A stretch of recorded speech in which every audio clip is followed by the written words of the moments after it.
Team India senior ఆటగాళ్లపై head coach Gautam Gambhir ఆగ్రహం వ్యక్తం చేసినట్లు తెలుస్తోంది. ఆస్ట్రేలియాతో 5 టెస్టుల బోర్డర్ గవాస్కర్ ట్రోఫీలో భాగంగా మెల్బోర్న్ వేదికగా జరిగిన 4వ టెస్టులో టీమిండియా 184 పరుగుల భారీ తేడాతో ఓటమి పాలైంది. ఈ పరాజయంతో టీమిండియా డ్రెస్సింగ్ రూమ్ వేడెక్కినట్లు తెలుస్తోంది. వరుస పరాజయాలతో తీవ్ర ఒత్తిడిలో ఉన్న గంభీర్ ఆటగాళ్లపై మండిపడినట్లు సమాచారం. డ్రా చేసుకునే అవకాశం ఉన్నా ఆటగాళ్ల నిర్లక్ష్యపు షాట్లతో అవుట్ అవ్వడంపై ఫైర్ అయినట్లు వార్తలు వస్తున్నాయి. ఇక చేసింది చాలని అసంతృప్తి వ్యక్తం చేసినట్లు తెలుస్తోంది. కోచ్గా బాధ్యతలు స్వీకరించిన అనంతరం ఆటగాళ్లు వారి మార్గాల్లో ఆడేందుకు గంభీర్ 6 నెలలు స్వేచ్ఛ ఇచ్చాడని, కానీ ఇప్పుడు తీవ్ర ఆగ్రహంగా ఉన్నట్లు సమాచారం. ఇప్పటి నుంచి జట్టు వ్యూహాలకు అనుగుణంగా ఆడని వారిపై వేటు వేసే దిశగా చర్యలుంటాయని అతను సంకేతాలు ఇచ్చినట్లు చెబుతున్నారు.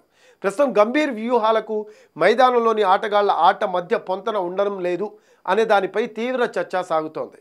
ముఖ్యంగా డ్రా కోసం ఆడాలని చెప్పి పంపించిన రిషబ్ పంత్ సహనం కోల్పోయి పేలవ షాట్తో వికెట్ పారేసుకోవడంపై గంభీర్ తీవ్ర ఆగ్రహానికి గురైనట్లు తెలుస్తోంది.